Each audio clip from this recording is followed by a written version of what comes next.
BNP chairperson Begum Khaleda জিয়ার সঙ্গে দেখা করতে গুলশানের বাসভবনে গিয়েছেন দলের স্থায়ী কমিটির সদস্যরা। চিকিৎসার জন্য লন্ডন যাওয়ার আগে দলের সর্বোচ্চ নীতি নির্ধারণী ফোরামের সদস্যরা তার সঙ্গে দেখা করছেন। রাত 8:45টার দিকে স্থায়ী কমিটির সদস্যরা চেয়ারপারসনের গুলশানের বাসভবনে যান। সবকিছু ঠিক থাকলে 7 জানুয়ারি লন্ডনের উদ্দেশ্যে ঢাকা ত্যাগ করতে পারেন খালেদা জিয়া। সেখান থেকে উন্নত চিকিৎসার জন্য তার যুক্তরাষ্ট্রে যাওয়ার কথা রয়েছে। দেশে ফেরার পথে বিএনপি চেয়ারপারসন ওমরা পালন করতে পারেন। বিদেশে যাওয়ার সিদ্ধান্ত চূড়ান্ত হওয়ার পর গত 2 জানুয়ারি সেনাপ্রধান জেনারেল ওয়াকারুজ্জামান বিএনপি চেয়ারপারসনের সঙ্গে সাক্ষাৎ করেন। বিএনপি জানিয়েছে, উন্নত চিকিৎসার জন্য খালেদা জিয়াকে প্রথমে দীর্ঘ যাত্রার বিশেষায়িত এয়ার অ্যাম্বুলেন্সে লন্ডনে নিয়ে যাওয়া হবে। খালেদা জিয়ার সফর সঙ্গী হিসেবে এর মধ্যে 15 জনের একটি তালিকা পররাষ্ট্র মন্ত্রণালয়ে দেওয়া হয়েছে।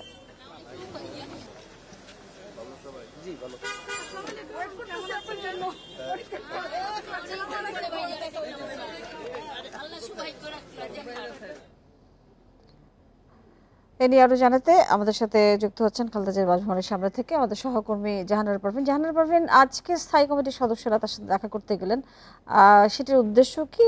সেটি কি আসলে তিনি লন্ডন চলে যাচ্ছেন সেই সংক্রান্ত কোনো বিষয়ের সাথে সংশ্লিষ্ট কিনা? 7 জানুয়ারি রাত 10টায় কাতার এয়ারওয়েজের কাতারের একটি বিশেষায়িত বিমানে খালেদা জিয়া লন্ডন যাবেন। সেজন্য তিনি তার স্থায়ী কমিটির সদস্যদের সঙ্গে কথা বলছেন। তারা সাক্ষাৎ করতে এসছেন এবং কিছু রাজনৈতিক কিছু ব্যক্তিগত বা খালেদা জিয়ার স্বাস্থ্যের খোঁজ খবর তারা নিচ্ছেন। আমি আসলে বের হয়ে এখনো কেউ কথা বলেননি। বের হওয়ার পর তারা কি কথা হয়েছে ঠিক তখন আমরা জানাতে পারবো। তো বৈঠক শুরুর আগে স্থায়ী কমিটির সদস্য সালাউদ্দিন আহমেদের সঙ্গে আমি কথা বলেছি। তিনি যেটা বলেছেন যে খালেদা জিয়া যেহেতু বিদেশে যাচ্ছেন এবং তিনি একটা বড় সময় চিকিৎসার জন্য থাকবেন সেখানে, তাই তার নেতাদের সঙ্গে তিনি কিছু তার অনুপস্থিতি দলের করণীয় বা এখানকার কিছু সিদ্ধান্ত বা আলাপ আলোচনা তিনি সারতে চান, কুশল বিনিময় করতে চান, এরকম একটি বিষয়। আধ ঘন্টা হয়ে গেছে এই সাক্ষাতের। কিছুক্ষণ আগে বিএনপি মহাসচিব মির্জা ফখরুল ইসলাম আলমগীর তিনি প্রবেশ করেছেন। এর আগে 8:30টার মধ্যেই আসলে স্থায়ী কমিটির সব সদস্য এসছেন এবং তারা কথা বলছেন। বেগম জিয়া কাতারের আমির একটি বিশেষায়িত বিমান পাঠাবেন, যেটা স্পেশালাইজড এয়ার অ্যাম্বুলেন্স, যেখানে একজন ক্রিটিক্যাল পেশেন্টের সব ধরনের সুযোগ সুবিধা দীর্ঘমেয়াদী জার্নির জন্য রাখা হয়েছে।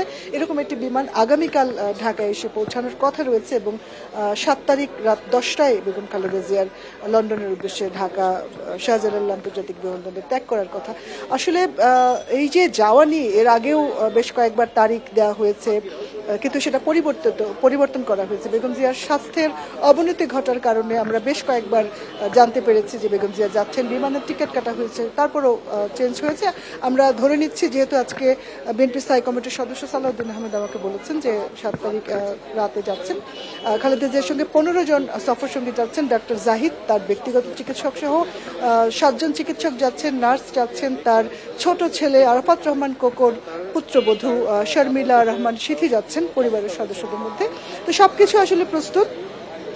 খালেদা জিয়া যাবেন সেই প্রস্তুতি রেখে অনেক আগে থেকে, গত 2 মাস আগে থেকেই কিন্তু প্রস্তুতি নেওয়া হয়েছে, কিন্তু স্বাস্থ্যগত কারণে ঠিক দিনক্ষণ ঠিক করার পরেও তিনি যাননি। তো আজকের এই বৈঠকের পরে কিছুক্ষণ পর নেতারা বাইরে আসবেন। আমরা দেখেছি আপনি বলছিলেন যে বেশ কয়েকবার যাবার কথা থাকলেও অবশেষে দিন নির্ধারিত হলো। যেটা জানতে চাই যে নিশ্চয়ই যাবার আগে স্থায়ী কমিটির সদস্যদের সাথে বৈঠকে তিনি নিশ্চয়ই কোনো দিক নির্দেশনা দিয়ে যাবেন, এবং আমরা আজকে দেখেছি তারেক রহমানের মামলাগুলো নিষ্পত্তির দিকে যাচ্ছে। একটু জানতে চাচ্ছিলাম যে আসলে এই সার্বিকভাবে কি ধরনের সম্ভাবনা বা বিএনপির দিক থেকে কোনো ধরনের নির্দেশনা তিনি দিয়ে যাবেন?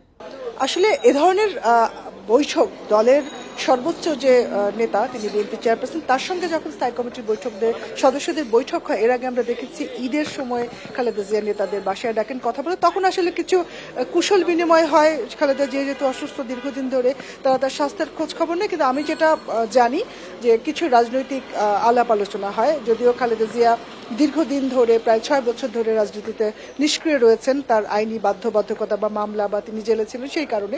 তো নির্বাহী আদেশে তিনি যখন বাসায় ছিলেন তখন প্রতি বছর ঈদে স্থায়ী কমিটির সদস্যরা দেখা করতেন। সেই সময়টাতে কিছু রাজনৈতিক আলাপ আলোচনা, দেশের খোঁজ খবর নেওয়া, যেহেতু খালেদা জিয়া বিচ্ছিন্ন ছিলেন, তিনি রাজনৈতিক কোনো কর্মসূচিতে অংশগ্রহণ করছেন না 6 বছরের মতো। তো এই যে বৈঠকগুলো হয়, বাসায় যে দেখা সাক্ষাৎ হয়, আমরা ধরে নিচ্ছি যে এখানে দল নিয়ে বা এখনকার দেশের যে রাজনৈতিক আর্থিক পরিস্থিতি আপনি জানেন, অন্তর্বর্তীকালীন সরকারের দেশ চালাচ্ছে বা শেখ হাসিনা পদত্যাগ করে ভারতে চলে গেছেন। তো এই পরিস্থিতিতে বিএনপির যে করণীয় বা এখনকার সামনে নির্বাচনকে ঘিরে অনেক পরিস্থিতি তৈরি হচ্ছে, ছাত্র যে সমন্বয়করা তাদের মধ্যে তাদের সঙ্গে বিএনপির অনেক বিষয়ে মতবিরোধ হয়েছে, সংবিধান নিয়ে বা রাষ্ট্রপতির পদত্যাগ নিয়ে অথবা দেশের নির্বাচন নিয়েও অন্যান্য দলগুলোর সঙ্গে বিএনপির দু একটা বিষয়ে মতপার্থক্য হচ্ছে। এই সম্পর্কে হয়তো তিনি করণীয় বা পরামর্শ আপনাকে অনেক ধন্যবাদ, আপনি অনেক বিস্তারিত তথ্য আমাদের দিয়েছেন।